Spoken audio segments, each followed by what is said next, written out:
I can't take it anymore.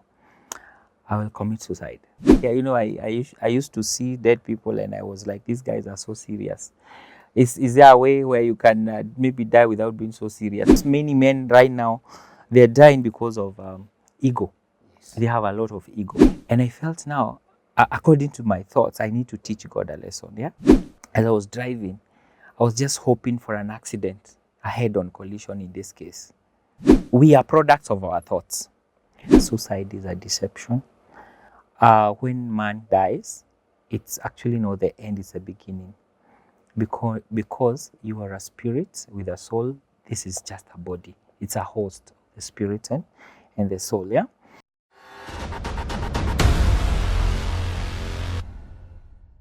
Welcome to the Resilience Couch. This is where we re-energize, refresh, discussing all matters mental health. Are you there outside, wondering where you can get help, or thinking that things have only been bad on your side? Then we are here to encourage you and tell you that there is hope. There is still somewhere that you can get the help that you need. We all need to normalize the conversation. In our studios today, we have a guest who, when I check on my hand, is an author of a book that is telling more about his life. And without much ado, I take this chance to welcome him and allow him to share more of his life. Welcome into our studios. Okay, thank you so much, Evans, for having me in this show. And so for viewers, my name is Isaac Kamau. I'm a counseling psychologist. I've majored more in the area of thoughts and emotions. And I'm also a family man. I speak in events, corporates, churches, to build the resilience that you've just mentioned, to talk about hope, to talk about life, because I am a testimony of that if you can fail, you can also succeed. If you can be discouraged, you can also be encouraged. If you can be poor, you can also be rich. If you can be nothing, you can also be something. And I'll talk about myself. This is my book. This is me. You see a person in a tunnel, chained. That was me some years back, because I faced some setbacks in life that really fixed me into this pit that you see in the tunnel. It was a very dark tunnel. And that tunnel is what I call depression. And as I was just about doing my businesses around 2013, I started working at around 2010. So around 2013, as I'm doing my businesses, they were doing quite well. I did very well. And all of a sudden, we've done these called tenders and such. And then after some times, I realized that I've lost a lot of money. Yeah, I talk of millions of money. And at that point, I have some loans with the bank.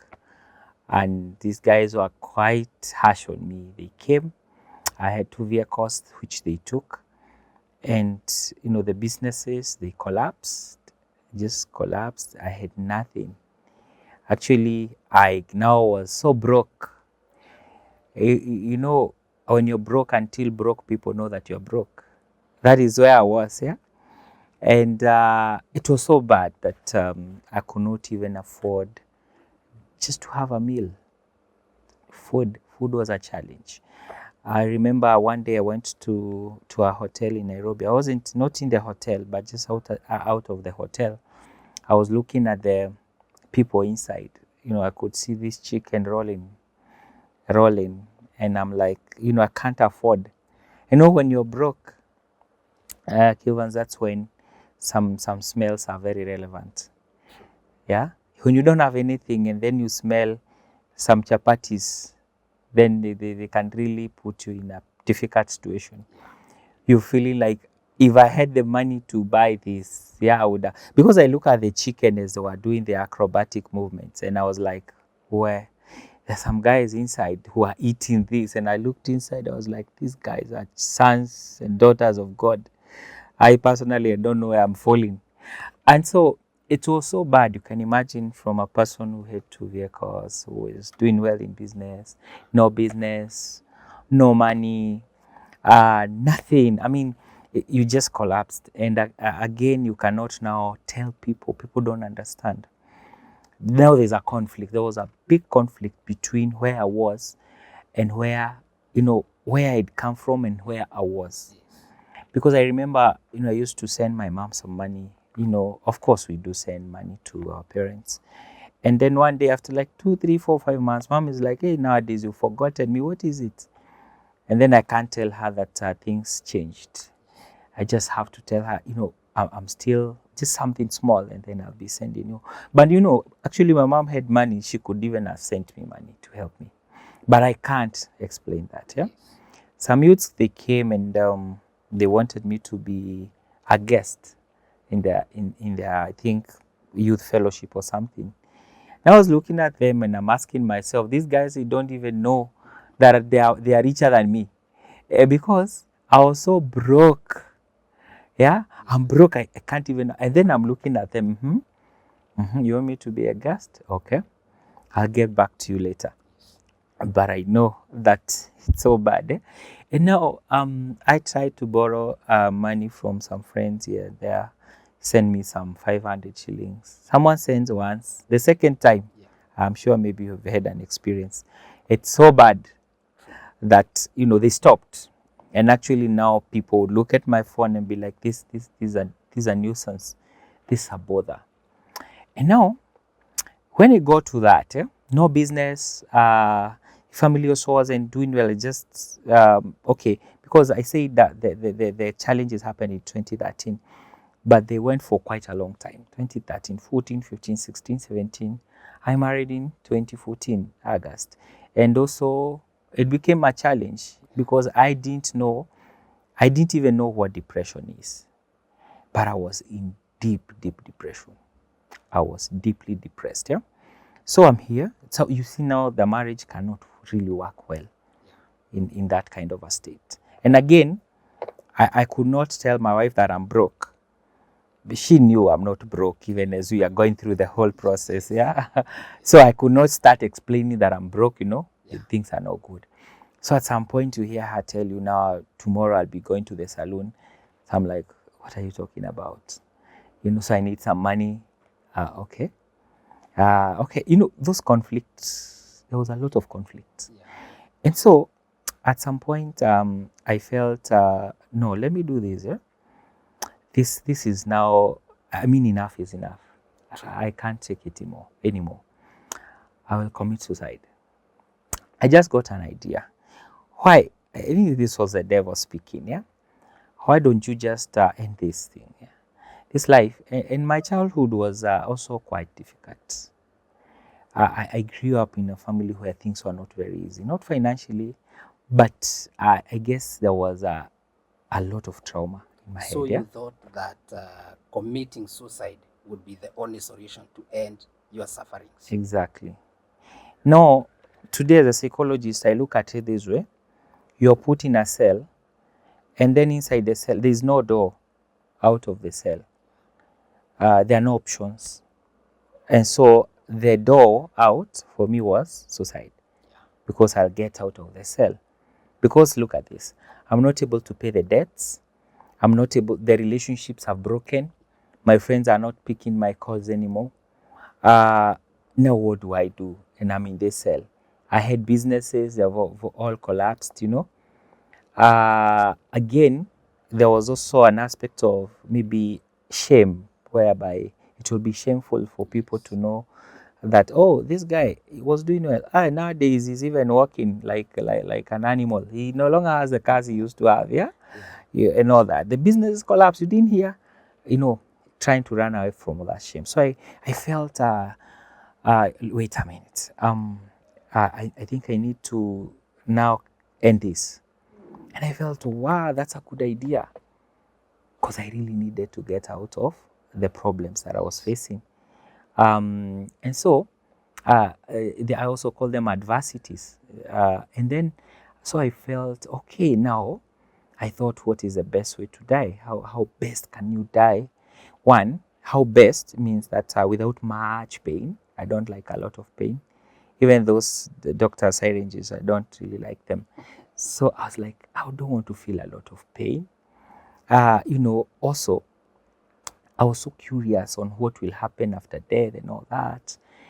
And I was like, okay, I'm an IT person. I went to the internet, went to Google, and searched for I typed a good way to die. A good way to Now, this die. is Isaac Yes. seated on his computer, Yes. trying to look for the best way to die. Exactly. Did you know anyone who had who had died by suicide, maybe? Yeah. And Yeah. you admired, like, I want to be like this person. I really didn't think about them because I was thinking about myself and my situation. I was preoccupied by my own. I was in my own world. Yeah. Yeah. So the only things that were really playing in my mind is, how do you die? How will I look like? I was a bit interested. How will I look like? Yeah, I used to see dead people and I was like, these guys are so serious. Is there a way where you can maybe die without being so serious? Those are the kind of questions that I was asking myself. Yeah, yeah. Because again, I'm like, what if I die and I'm folding my face like a criminal? How best can I exit? And also I was asking myself, where am I going? But now where I'm going wasn't very clear. Like the need to exit this. Actually, I wanted also to teach my bank a lesson because they used to call me constantly and give me a lot of headache. Yeah. So I wanted them, by the next time they are calling, I'm dead. Now, now they just lose their money. The guy you've been stressing is dead. Now what will you do? What about your family, Mr. Isaac? Were you thinking about, you're just married, you have a beautiful wife? Yeah. Were you thinking about this lady throughout? No, no, I wasn't. I was thinking about myself. I didn't care. I didn't care about my mom. I didn't care about her. I didn't care about anybody. The focus was, yeah, I need to exit. I need to exit, and I need to exit fast. All right. Yes. Yeah. So I got actually in the book, this chapter is called A Thousand Ways to Die. Because when I went to the internet, now it's me googling a way to die. Google is crazy. It gave me 1,000. I was spoiled of choices because I was rechanneled to 1,000 ways to die. Actually, I didn't know about that, the episodes. I was like, come here. Spoiled of choices. I watched. I found some guys dying in a fashion, in a good way. Some were dying way. I don't want to die like that, and all that. So after watching and watching, let me tell you, I didn't have a job, but I was pretending that I have a job. I used to drive. I was driving and still don't have a job. So there's a place I used to drop my wife so that she goes to work. Yeah. So I'll drop her, okay. Then pretend I've come to work and then go back to the house to watch 1,000 Ways to Die. And then before she comes, she would get into the house at around 7:30. I leave at 7. And then she enters and then I come at around 8:39. I've come from work. Yeah? And it was the same sequence again and again and again. And so it came to a point, everything was, I was really validating the idea by watching 1,000 Ways to Die. And also as I'm watching 1,000 Ways to Die, the bank guys call me again. Hey, you, yeah, what is it? Yeah, now, you have not paid money for a long time. I told them, I know. Now, when they harassed me, I was now more convinced. Everything was validating that you should really die. And I felt, okay, fine. It was getting from bad to worse. And actually, I even switched off my phone because many people just calling me. It's just a call for, pay back my money. Pay back my money. And I don't have the money, So I don't have I didn't have friends. I didn't have. I mean, everything was just off. And again, you see, my phone was off, so nobody would give me business because they can't reach me. Yes. Yeah. So it was getting, and then again, the interest in the bank are still accruing up and up and up. So it's becoming more. So if I could predict that today I'm here, and probably I'm operating at -10, Yes. tomorrow I'll be operating at -20. It was very predictable. So instead of waiting until you're at -100, why don't you just send this thing? Yeah. So those are the kind of thoughts that were playing in my mind. Why wouldn't you have asked your wife maybe to help secure some work? I think for me, it's an issue of ego, because I don't want to show that I'm weak. She also, because before I married her, you see, I was doing well in business. Yeah. How do I now start explaining again the business is not doing well? So I have to keep that face. We are doing well. I have to pay these bills. I have to pay for the hair. You get? I have to try and really keep in shape. Now that was so stressful. What about your mother or your family? Yeah. Why wouldn't you have reached out to your family and ask for help?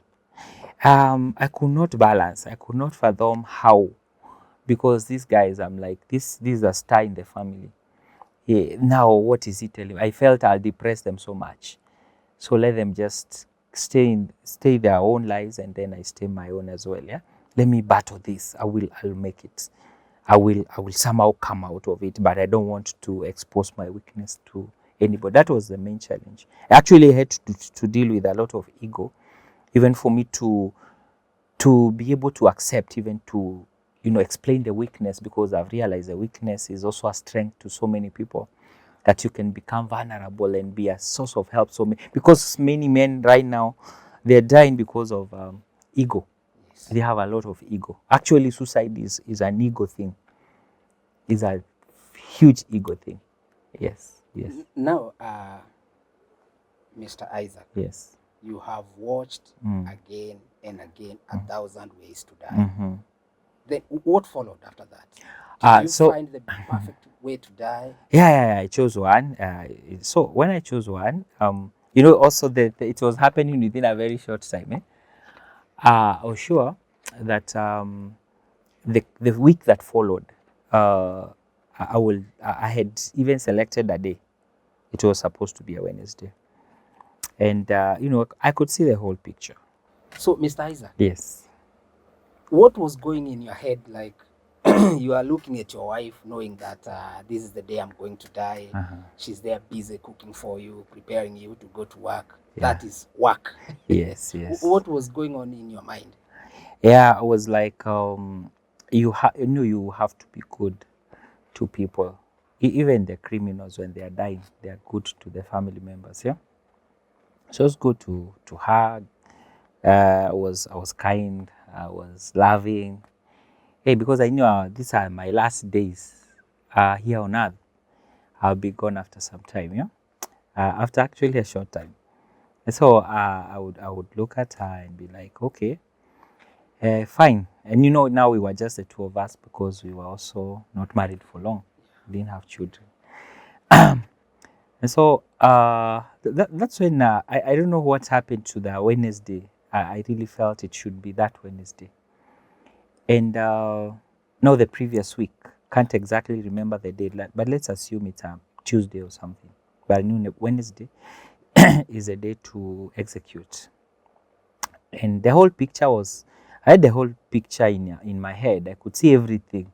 It's something you think of a lot, until the picture is so clear, or even how the events will go. Especially for us Kikuyu, like if you die on a Wednesday, you'll also be buried on a Wednesday. So I knew that other Wednesday there will be. I could see all that. And then some guys are judging me. Some are saying, "Oh, this guy is an idiot." Some are saying, some are feeling mercy and asking probably what happened and all that. Some church guys, because the church guys are very judgmental. They are judging me and all that. And so, before the Wednesday, as a certain school, because I've been preaching, I was in God all this time. Yes. I'm I have a very close relationship with God. But I also felt that God had really failed me because, how can I drain to that point, to a level where I cannot afford food, especially during the day. Food was guaranteed at night at least, but during the day, especially when I've tried to go and look for jobs, I could assure you that I could just see people eating and I could not afford anything. Yeah. And actually, there's a part I didn't say that my car, the fuel meter, there is that level that is called that has an E. That means it's empty. So I could not go beyond the E. I now drew another another meter just below the E, because I realized between the E and when the car goes off, there's fuel of like 1,500, which I didn't know. Yeah. So I I took a pen, a mark pen, and I marked everything. Now I knew this car is going off. Eh? And I used to use gravity a lot. And I just find gravity, I just put it free, and then it would be. And so I felt that God had failed me as well. Do you know, this time I was still preaching, but I wasn't preaching because I wanted to preach, but because people used to invite me, come and preach in our school, and I never said no. And now I was invited that particular Sunday before the Wednesday, before the big day, before the execution day. Before the execution day. Yeah. Now I was invited in this school on a Sunday to go and preach the word of God. And I went and I took the microphone. Let me tell you, I preached and God showed himself. When I invited people to come to Christ, a lot of students came to Christ. I've never seen such a harvest. And I was asking myself, do these guys know I'm going to die on Wednesday? What if when they hear that I'm going to die, when they hear I've died, how will they take my God? How will they even perceive anything to do with God and Christianity and all that? So that really puzzled me. And when I was preaching, honestly, I wasn't trying to. There was the flow and the presence of God in my conversation, in my speech and all that. And again, it was also fun. We were laughing, and I'm like, these guys, they are laughing and they don't know that these are the last laughs I'm having. Probably I won't laugh again after this. And now, as I was going home, I could not even understand what is happening in my life. And as I'm still driving, and the gauge is still at E, I felt bitter at God. And I told God, now God, I don't even think you're fair. Your kingdom is just getting people through me. Myself, I'm just doing very bad. It's getting from bad to worse. And I felt now, according to my thoughts, I need to teach God a lesson. Yeah. How will I teach God a lesson? I'm going to backslide that night. I'm going to backslide so that when I die, at least we don't have a relationship. Yeah. Even God will lose you. Yes. One of the things I said as I was driving, that one thing I know, God, you have a problem with. Your workers are few. Now today, by Wednesday, there will be fewer, because one will be gone. And even today, one is backsliding before even he dies. Yeah. So I was feeling this. God has failed me. He doesn't care. It's all about him. And then you see some other guys who drink alcohol. They are doing very well. They are just crooked guys, yeah, out there, and they're just crazy guys. I remember one of my friends bought a V8 around the same time. And I'm like, wow, this guy can't even give you 500 shillings to just go and buy food. They are the guys you call and then they don't pick. Now, and I'm not understanding. These guys are not even concerned about God. But they are doing exceptionally well, And so, as I was driving home, I felt, even before the Wednesday comes, I need to backslide, because I said I'm a Christian.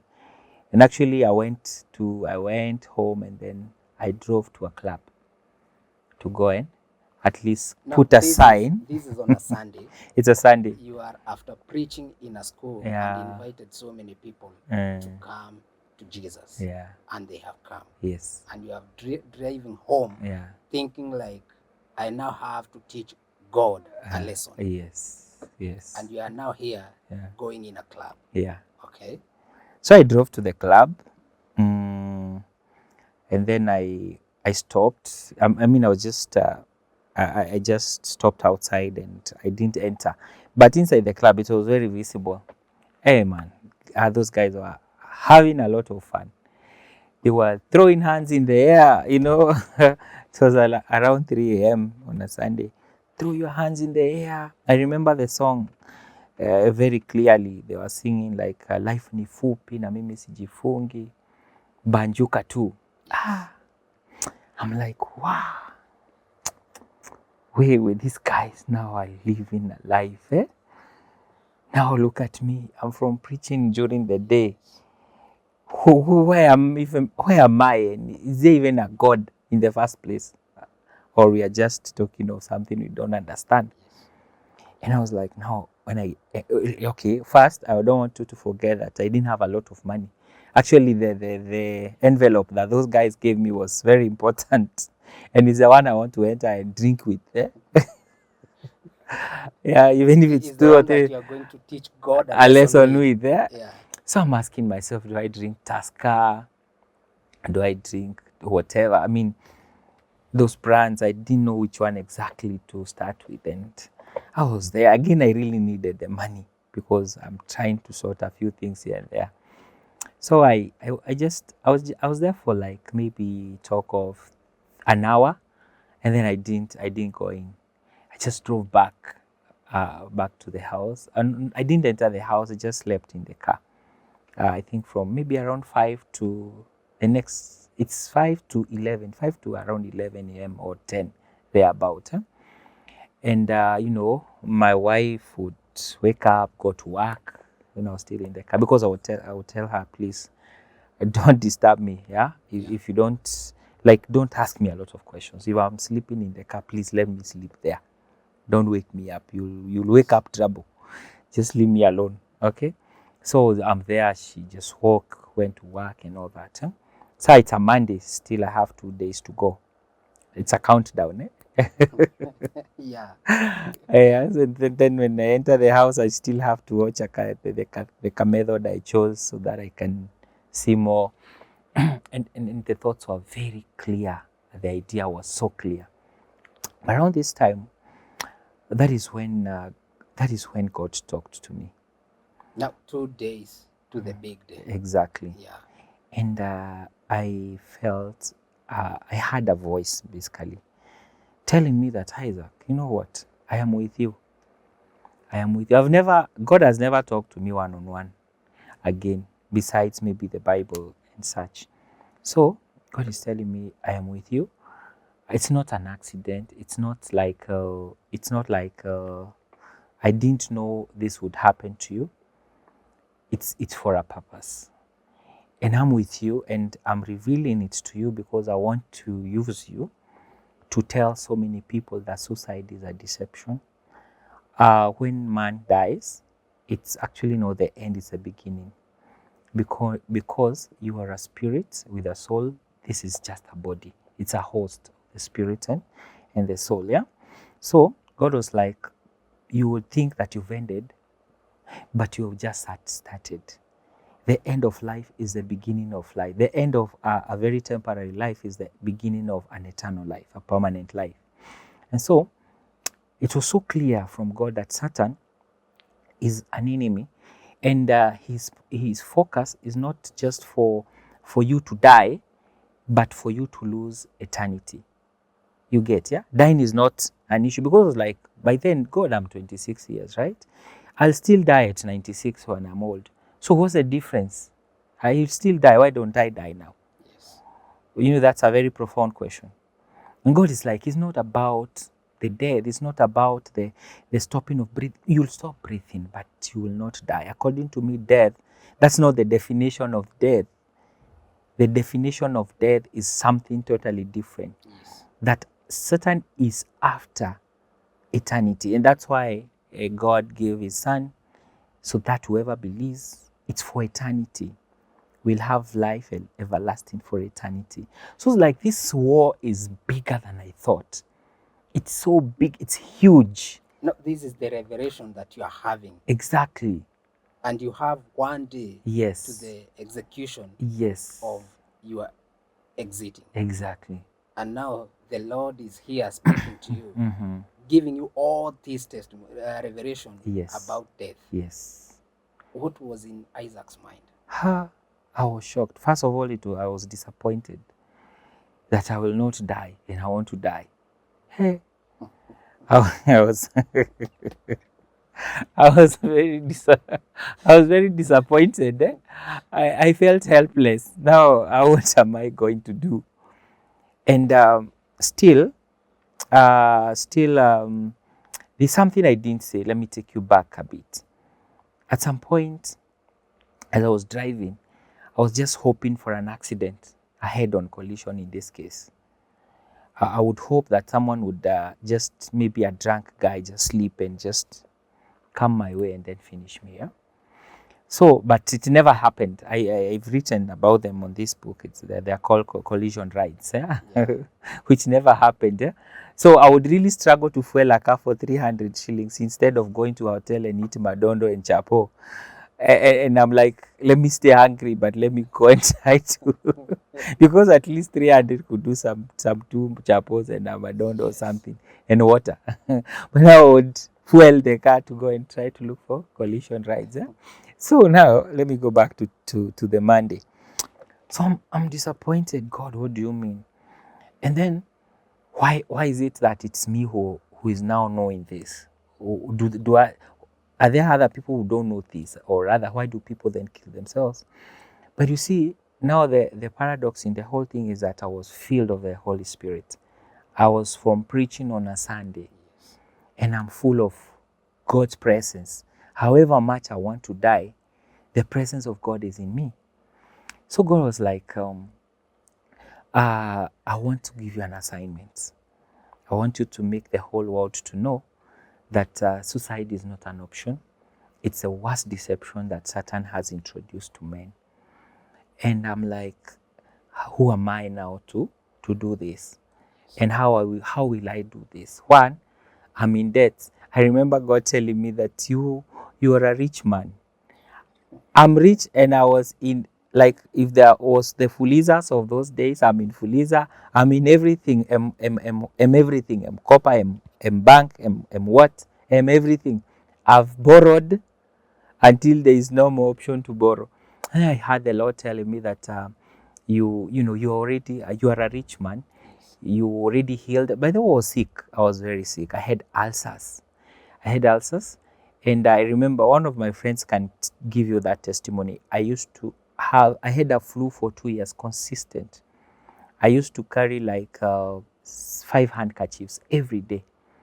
I used to, actually nowadays I don't carry handkerchiefs because they remind me where I was. Actually, I find church guys, those praise and worship guys, just doing the handkerchief, pull your handkerchief. I'm so worried I don't have one. Yeah, they might judge me again. I don't have a handkerchief. Yeah? And so the Lord was telling me that I will heal you 100%. Yeah. And I will take away your depression, because by then I had started to note I'm not okay.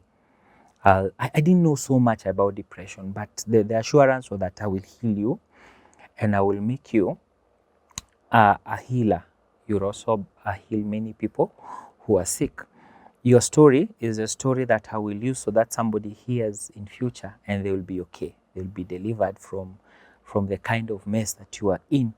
And then you personally, Isaac, you'll know that I'm God. And they will also know that there is a God in heaven.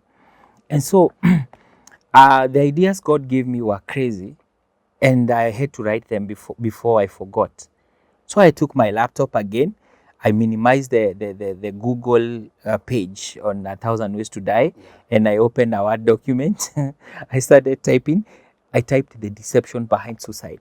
I started writing what the Lord was telling me. I wrote. Now you see, when Tuesday found me, I was still writing. Now I could not kill myself on Wednesday because I had not finished the book. Yeah? So all this time. Yes. You are now doing the writing. Yes. Where is your wife? She's still there. Everything is just normal. She's still going to work. I'm still now. I would return. I would drop her, and then now return. Not to now watch 1,000 Ways to Die, but to write the book. You get. At what? Why were you not sharing with her? Like, I have this revelation. I could not even understand myself. I didn't even know whether it's God who talked to me, or maybe it's my madness and my depression.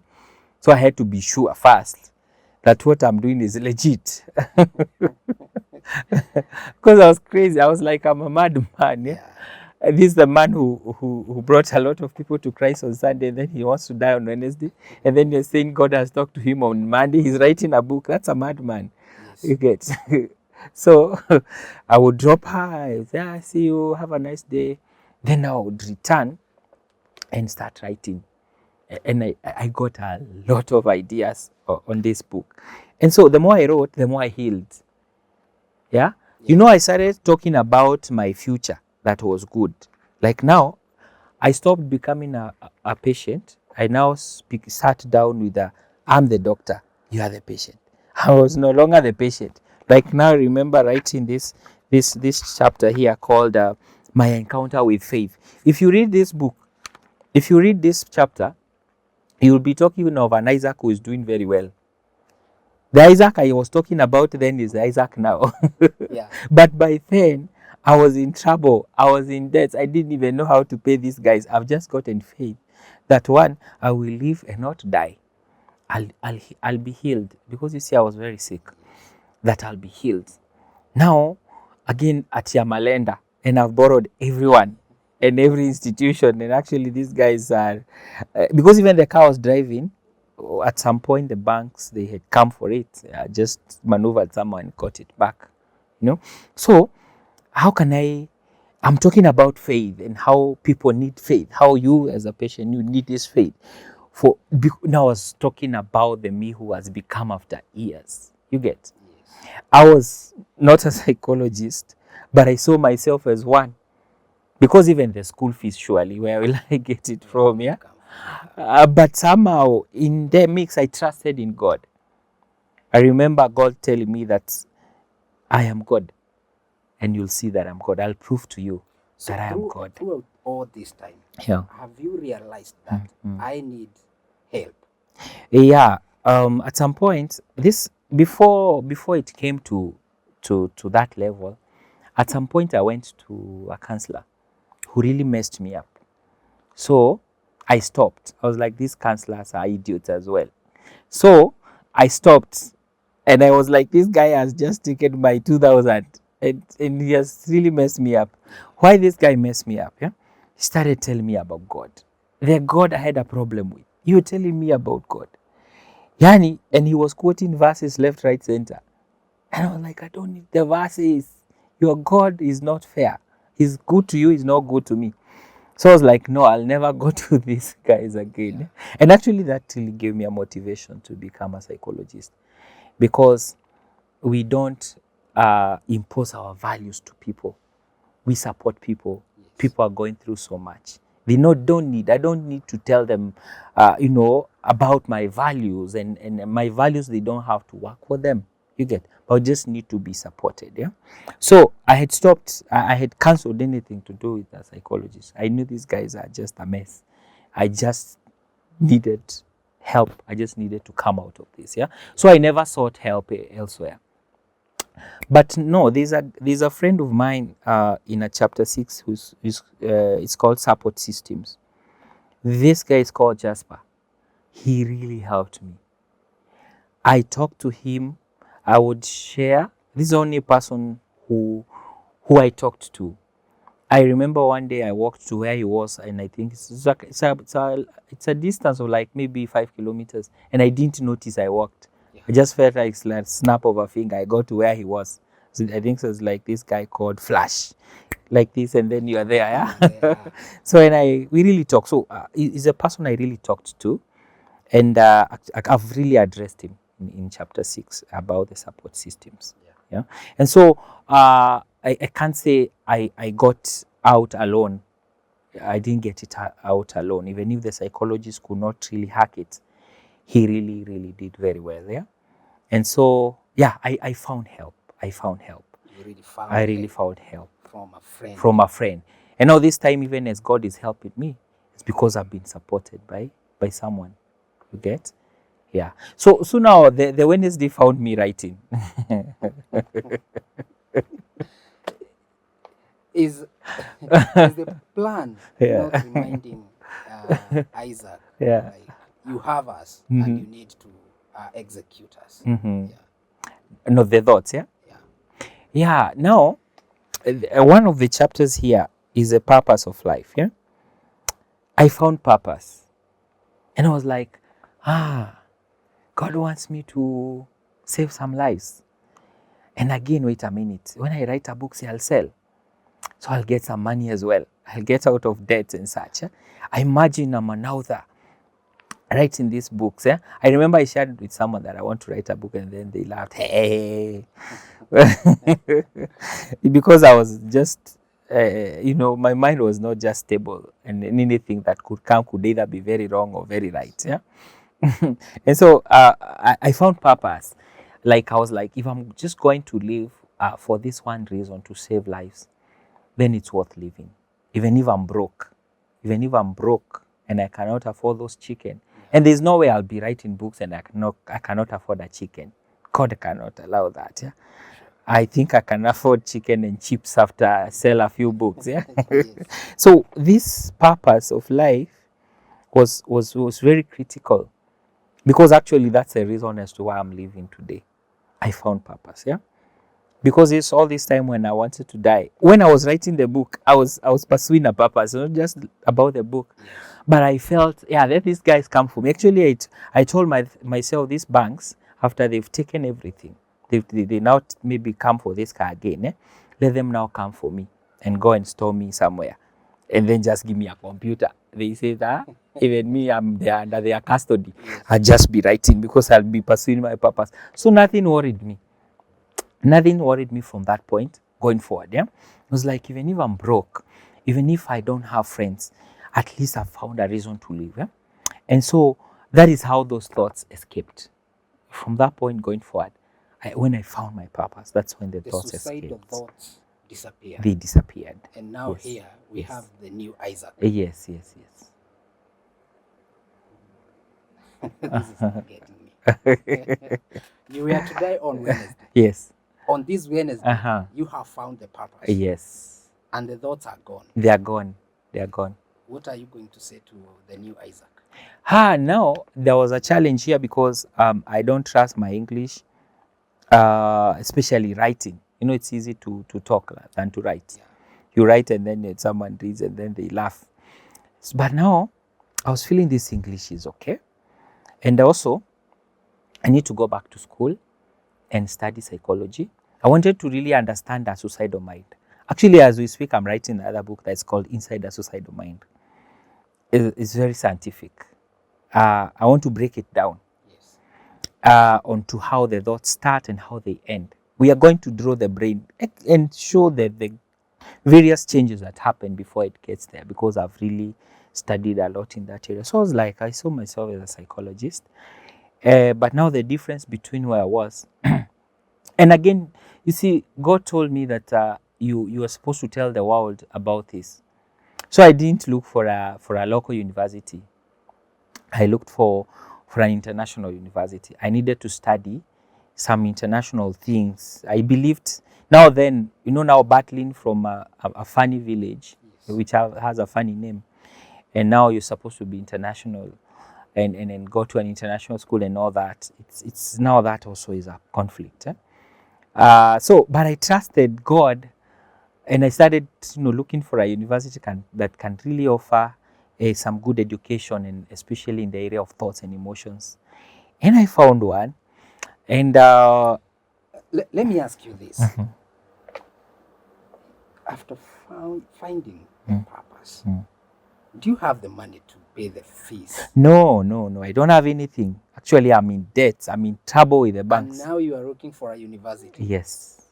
Yeah, I went to the internet looking for an expensive university. because the Lord has said so. And I believe that God is rich. Okay. So this God who is telling me to go to school, he's a rich God. And I'm sure I'll not be chased away because of school fees, because again, he's my father. He actually knew that my father or another was not alive. So he was the only father. So he has to pay the school fees. Yeah. Isaac, Yes. how were these 3 days? So this Monday, Sunday, Monday, Tuesday, Wednesday. Yes. Here, a lot of things were happening in my mind. Yeah? And you see, so much was revolving in my mind. And it was a moment of, finding purpose. It was a moment of writing, starting the journey of my writing. It was also a point where I was like, I need to go back to school, and now I'm researching on the best university, the world can offer. Did you find one? Yes, I found one. Then what followed? So when I saw the school fees, the first thing, of course, is to check how many dollars or pounds. And, and then it's doing quite badly. The shilling, it doesn't do well at all. So I looked at it and I was like, I converted the money to Kenya shillings. I said, God, hey, God, look at the school fee.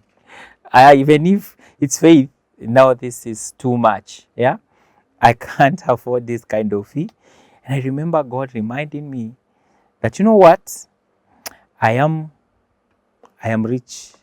He reminded me that I'm rich and I'm going to help you. And actually, I remember God telling me, because by then I had not known the rich guys in the world. Like, of course, I knew Bill Gates and a few others, showing me some examples of some rich people in the country. Yeah. And he was telling me, I'm richer than these guys. Yeah. So I will make sure that I will help you, and you'll know that I'm not just God, but I'm a father. So I went to school, and I tell you, I finished. I paid a lot of pounds, and I didn't take a loan, and I finished, because it was a journey to also see who God is and what He's capable of doing. And that is how I became a psychologist. Now, before we go ahead, there is something I know. There is something I know that even the viewer out there is asking themselves. Now that Isaac is a psychologist, what is his relationship with Wednesdays? Yeah, Black Wednesdays. Yeah, it always hits my mind. It's a Wednesday, because there was a kind of a trauma formation in the emotional brain. But the best thing is that it also found me writing and pursuing my purpose. Yeah. So that aspect has really overshadowed everything. It has really made my Wednesdays strong, purposeful Wednesdays instead of the dying Wednesdays. So Wednesdays are Yes, special days. they are special days, exactly. And before I finish this, Yeah. someone might be wondering which ways had the psychologist chosen to dive in. That's why I don't want to give them an idea, because it's quite a fancy way. So they might pick it and run with it. Wow, true. No, a psychologist Yeah. and an IT expert, Isaac, talk to that one person out there Yeah. who has lost the faith, Yeah. who thinks like, I need to exit. Yes. Talk to them. Okay.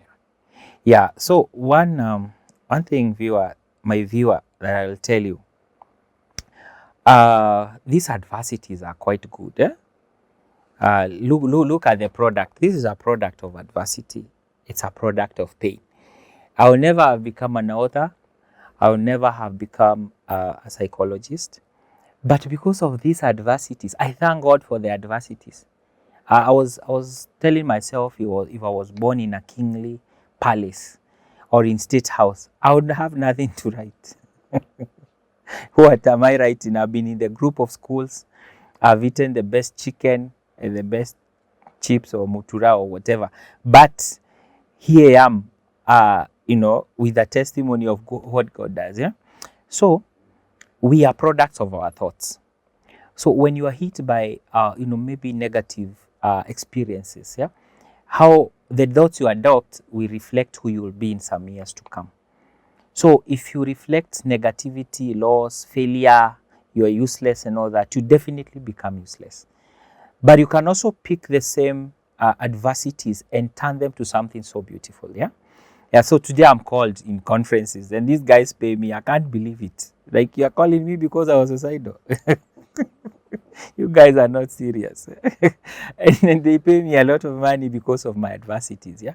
So one way to embarrass Satan is to beat him in his own game. The troubles he throws at us, let us pick them and package them into a product that glorifies God. Because there's a lot of hope. There's a lot of life. This is just one book. There's so many others that are coming as a result of the Isaac I've become, yeah? So just pick up those pieces. Pick up those pieces, find purpose in God. There's a talk I gave somewhere about finding God in adversities. Yeah, find God in the adversities. You will realize they are more beautiful than if you had the best of times, than if you are born in a kingly palace. Yeah, you needed not to be born in a kingly palace. Yeah, so just find God in the pain. Don't one of the ways Satan uses to mess you is to separate you from God. Once you are separated, you are done, But now the moment you come back to God, you realize, oh, God was with me all through. Now I need to find out why I had to go through what I had to go through. And then for the remaining time that I have here on earth, then what's my purpose? What am I supposed to do? Yeah, that's what I can say.